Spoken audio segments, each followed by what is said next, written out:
এখন আপনারা যে পেশেন্টটিকে দেখছেন, পেশেন্টটির পোস্ট ট্রমাটিক এলবো স্টিফনেস, মানে ভেঙে যাওয়ার পর প্লাস্টার থাকে যে কয়দিন, যত বেশি দিন হাত শক্ত হয়ে যায়, জয়েন্ট শক্ত হয়ে যায়।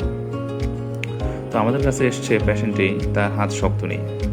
আমরা তার অ্যাসেসমেন্ট করে দেখলাম তার হাত ভাঁজ হচ্ছে না এবং সাথে মাংস শুকায় গেছে। তো তার হাত ভাঁজ করার জন্য প্রথমে আমরা যেটি করলাম, gentle range of motion exercise.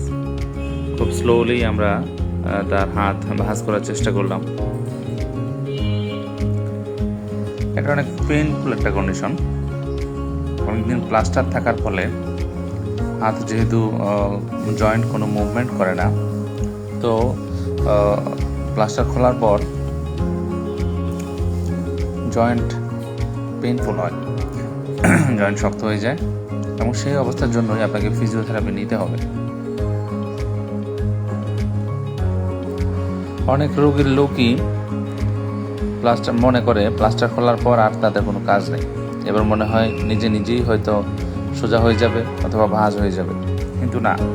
Plaster খোলার পর যেহেতু অনেক দিন প্লাস্টার থাকে, সেহেতু আপনাকে প্লাস্টার খোলার পর আপনাকে এক্সারসাইজ বা ফিজিওথেরাপি নিতে হবে মাসেল জয়েন্ট অ্যাক্টিভিটি বাড়ানোর জন্য, মাসেল স্ট্রেংথ বাড়ানোর জন্য, মাসেল ওয়াস্টিং, মাংস শুকায় যায়, মাংস শুকানো থেকে আপনাকে বাঁচানোর জন্য ফিজিওথেরাপি নিতে হবে।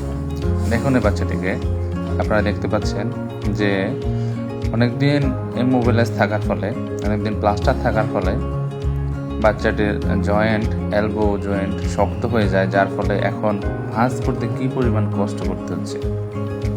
বাচ্চাটির মুখের দিকে দেখুন আপনারা, অনেক বেশি শক্ত হয়ে যাওয়ার ফলে। শুকরিয়া যে আমরা বাচ্চাটির হাত ভাঁজ করে দিতে পেরেছি প্রথম দিনেই, এবং আরও কয়েকদিন ফিজিওথেরাপি নিলে সঠিক ফিজিওথেরাপির মাধ্যমে পুরোপুরি সুস্থ হবে আমরা আশা করছি। আপনারা আমাদের সাথে যোগাযোগ করতে চাইলে স্ক্রিনে দেওয়া নাম্বারে যোগাযোগ করতে পারেন। ধন্যবাদ, সুস্থ থাকুন।